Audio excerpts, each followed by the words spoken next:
More channels have not meant more money for most freelance documentary makers. Few of these yachts belong to independents.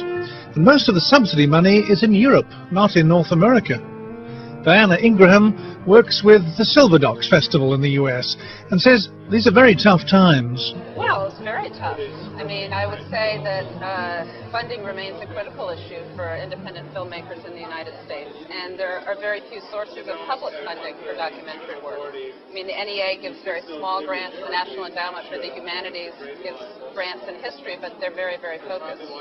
So the vast majority of funding for independent films on tour-driven social issue documentaries comes from MasterCard and Visa, or individuals, some foundations, family foundations, but yeah, I would say it's quite critical. Foundations are in the business of funding tools that will help advance a particular point of advocacy or a particular social issue, whereas filmmakers are interested in telling stories and telling good stories. So a good partnership, allows a meeting of both of those perspectives, where one can, create an editorially pure film, which also helps raise awareness or engage citizens around a particular issue of concern.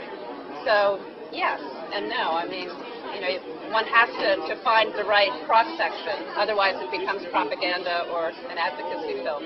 But interestingly, that is one of the themes that we will be looking at the Silver Docs Festival this year, in the International Documentary Festival, the intersection between Web 2.0 and new tools for engaging communities on the web, and philanthropy, a trend of nonprofits, philanthropists, advocacy groups funding films as a tool for social change. So it's certainly something that's on everybody's mind, and something that came up quite a lot at Sundance.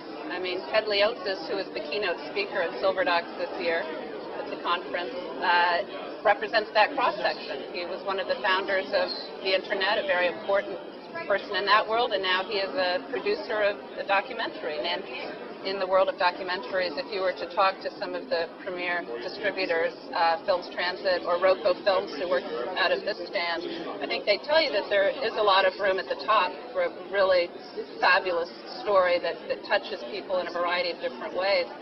And if it happens to be American, terrific, but the funding processes in the U.S. are so different from the rest of the world. I mean, the European funding is based on a commissioning structure where a broadcaster becomes first monies in and is absolutely critical to launching a project. It's the complete opposite in the United States. Again, you have to cobble together budgets, and it's hard often to compete with, European or even Canadian, what have you, counterparts, because the relationships aren't the same. Getting a broadcaster commission doesn't suddenly kick off public financing in the way it does in most other countries, or tax credits or what have you. So, yeah, pity the poor American cousin. The largest media market in the world, huge popular impact in popular culture, and yet in the world of documentaries, it's tough. It's tough for them. And there are very few gatekeepers.